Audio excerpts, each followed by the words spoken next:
Flipping through the pages of my old journals, with every turn another memory. Hello, welcome to Journaling Through the Years, episode 103.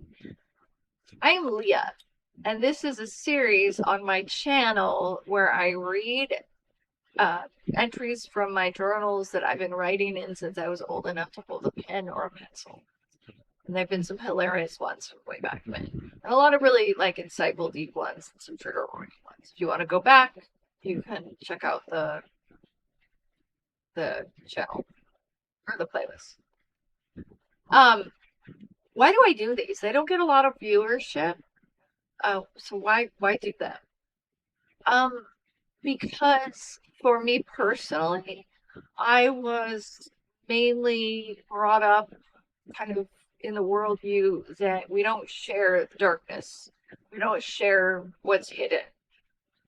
And so I was forced to cover up, and it nearly killed me.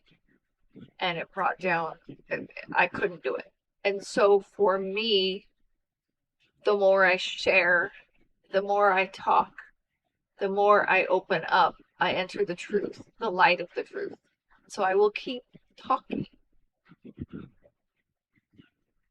That being said, I'm very apologized for the fan behind me. I am in a very, very hot room. I don't have centralized air conditioning, and I gotta do what I gotta do.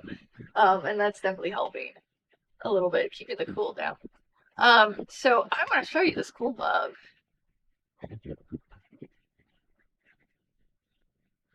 It's like that. See, it's like if you've ever seen Full House or Fuller House, if you're an American 90s kid or whatnot, then you would remember this is called Wake Up San Francisco, which was the talk show that Danny Tanner, Bob Saget, and Aunt Becky, played by ex-convict, what's her name? Lori Loughlin. Which, you know what, when that trial happened in 2019, when she got caught, purchasing test scores for her kids or whatever, I don't know, buying her kids' way into USC, I thought her name was always Lori Loughlin all my life. And everybody was like, no, it's Lori Loughlin. So, I don't know. But, that sucks that she did it. She did what she did. But she did what she did because she loved her kids. And of all the things to kind of go down in history, she served her time eventually. So, I don't know. It doesn't matter. Sorry about that. I just popped the desk. So we're in this journal, which is from my college years at Southern Oregon University, sophomore, junior. I transferred into SOU in '99. I had already had about 2 years of college. So when I transferred in, there was this weird, kind of uphill. I transferred around a lot. I started at San Francisco State for a year. Then I transferred to Santa Rosa Junior College. Then from there, while I was part of SRJC, I studied in Italy for a semester. Then when I came back, my quote unquote sort of boyfriend convinced me to go to SOU for college, and I was actually enrolled to continue at the GC. And I think, I can't say for sure, but he had another girl and he didn't want the paths to cross. So he sent me away, or convinced me to go away. Anyways. But I came here, and then I graduated in '02, was a theater major for most of it, but then also ended up graduating with a BS in human communication. I'll let that one sit. It sounds funny to me.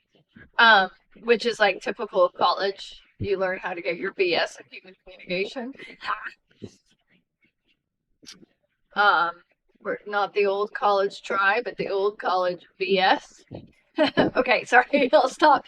I'm fundraising right now. I'm fundraising for the Climate Monologues, which is a relatively newer. I'll post the link to the video about it right there, or up there somewhere. But it's relatively new show series of monologues that the author, my friend, playwright Sharon Abreu, I said it right, did, where she went around and interviewed different people and how they've been affected by the environmental crisis issue. And so we're doing that. And I'm fundraising right now to cover the cost of the venue. And also I am, for the privilege of doing her show, I'm donating $300 to her charity, Earthlings. So you can check out the video on the climate monologues. And then also in the below down there, you can see the GoFundMe link. If you want to donate, you can. $75 right now. The first 4 donations of $74 gets a book that has a chapter in it about the climate monologues, and kind of working on some other incentives, but who knows? That's it.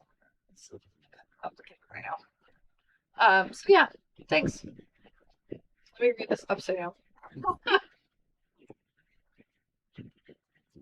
I don't know what this one is. It was written on June 14th, 2001. So this was the end of my junior year, and I was going into my senior year. And I think by that time, end of junior year, I had decided to switch into human communication. I think I'd probably taken a communication class and realized I liked it.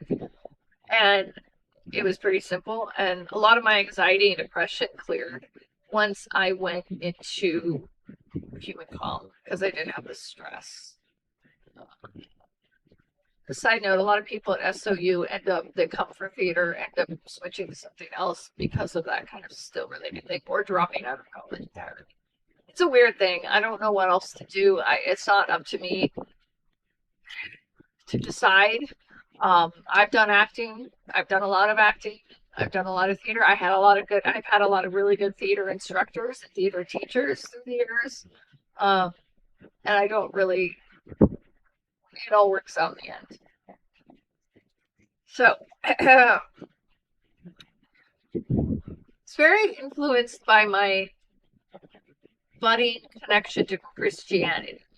I had, by this time, sort of gotten saved in January of 2001. So I'd been really feeling like I was a Christian for about 6 months. I look back on that time, and I had the abusive, narcissistic boyfriend, who we would have fights, knockdown fights, mostly emotional abuse. And I feel now, looking back, that it was like a full day fight thing. And then by the end, I was worn out, and I was laying on the bed, and he was next to me, and he started talking about Jesus. And then because I was knocked out and I was worn down, I think I said the sinner's prayer and believed. I mean, my faith is real in a sense. I don't think I have nothing wrong with Jesus, but I think I realize now that was probably what was going on. And then he used that always. Like, oh, she's a Christian now. I led her to the Lord. And he used that. And like I said, I don't know if I said this before, 4 years after we had broken up, even I broke up with him in about 2003. I got rid of him. But then for years after, even when I moved to California and then moved back here, he still tried to get a hold of me through phone or Facebook or something, or mutual friends, to kind of keep track, to try to have some kind of hold over me. Bad guy. So this is an interesting one. It's like a little prose. Let's see what happens. I've only read part of it. I've only kind of skimmed it. There are some people in this world, this blue, green, and white ball of turning mass. What? Okay, keep going. That you never forget. Only some people. Others just like, when you meet, stars smile at you from the sky. Okay, sorry. God looks down at you and knows that is good. When you meet them, it's like a tree has grown. A new leaf Oh, it's like a tree has grown a new leaf. So there's the tree and there's the new leaf. Like, hi. You never forget the very inclinations of the tone of their voices. Yeah, I would say that. Like, after years and years of talking to somebody, you finally hear them again, you're like, oh, yeah, that's your voice. The rhythm of their laughter rippling through the wind like a memory. That's really pretty. I like that. The rhythm of their laughter rippling through the wind like a memory. That is really cool. The feel of their skin. Whoa. What kind of friend is this? Their touch gently on your arm as you pass by. The last hug before you said goodbye. That kind of rhymes. You'll never forget their eyes. Blue like the sea. So that's really pretty. Blue like the sea. Or gray like charcoal. Like charcoal. Reflecting your thoughts back to you. Okay, so first of all, that's really pretty. I think there was still a part of me, maybe recently, that believed that you could sort of have that kind of connection with somebody, that you could talk to them without speaking. And some of that may be you can kind of connect with somebody over something, but you never really know what they're thinking when you have those eye-to-eye contacts without actually saying. I don't know. I just want to point that out. You can't know what's going on in somebody's brain unless you ask them. You'll never forget them. Although I've forgotten a lot of people in recent times, and then going, oh wait, what about that guy? Then like I find old pictures of people from like camp and stuff, and I'm like, who's this person? Well, I don't know who this person is. So I like put it on Facebook. I'm like, does anybody know who this is? Their memory lives on in the seedlings of your mind. That's a really weird thing to say. A memory. Startling. A memory. Startling you out of a cold dream. What a cold dream. Their voice clear, reciting the Pledge of Allegiance. Why are they doing that? Singing at the top of their lungs. Or saying your name. Their eyes sparkling in the distance. Wow, that's amazing. They're far, far away, and all you see is like a memory. Oh, I think what I meant is like they're from far away, and I'm remembering them, and I'm remembering their eyes sparkling. Not like they're actually physically far away from me, and all I see is their eyes. But you kind of can. Like when you see somebody, I mean, they're not. It's like miles and miles, but if they're walking up to you, see their eyes. But I think I meant metaphorically, the eyes sparkling. A metaphorical distance. A memory. Like crystal, yet unbreakable, and like the sea. It goes on forever. That's the sea reference again. That's why when you say, I love you forever, you really mean, I'll remember you forever. Yeah, I think that, it's unusual for people to want to find their old friends and reconnect. Especially as you get older, you kind of like people slip away and it just happens. But as I've re-entered recovery in the last several years, I've wanted to reconnect. Not necessarily people that I sort of need to make amends to, but others just I want to know what happened to them. Where are they? And that's like kind of unusual. And also it's kind of unusual or special that I am one early on that said I love you to people and meant it. Even the people I used to know when I was going to Calvary Chapel or such, I still love them. They may go, well, you don't believe the same thing that I do. You're deconstructed. You're very open and out about the injustices of Calvary Chapel. But, love the sinner, hate the sin. Their sin is sort of being part of this worldview that is very bigoted and very closed-minded and all of that. But I still love them. I told them I loved them once upon a time, and I still love them. Oh, I also have coffee, too. I have a LaCroix and I have coffee. We're very in four-player.